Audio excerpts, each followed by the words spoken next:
Hi guys, mamahaw na ita. Sinangag nga bahaw na to. Kay dyan ni buwat nga nabili na to sa Quiapo nga tag 600 ang kilo. Ipalit ako 100 pesos. Sus, ginoo ko. Ang mayar ka dyan sila guys.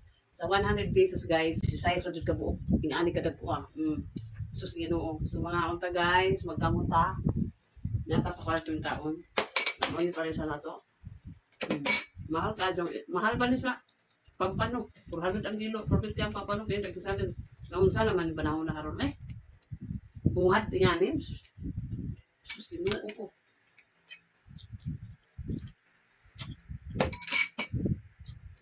Dami man dahil siya, we. Dili dyan parat. Suka with sili. Kini po dollar po ni. Grabe ang mahal na po sili, guys. Mami, kaya mamakaw tamari. Mauso tayo ang mahal lang. Nandito ka tapos pag 100, 140 kini, 150, 140 na. Lami man dahil po. Napalit na sa Quiapo gapon. Pastil lang. Huwag kayo ma-feel nga barat.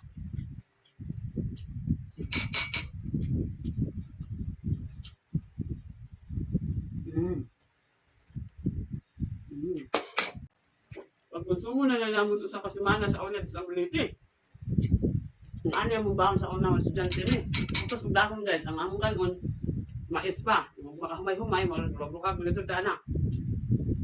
Iputos na mo ang buwad, ang kanin sa dahon. Bakit ang buwad? Matak ni bayaban at may mga on di makita nagamong pagdaon. Bawa man eh. Bukan kay mga biplok, mga corn beef. Ang magkaon, buwan sa una guys. Mabitaw nyo nga, nandamo ito sa eskwela. Salamat sa Diyos na. Nasa trabaho.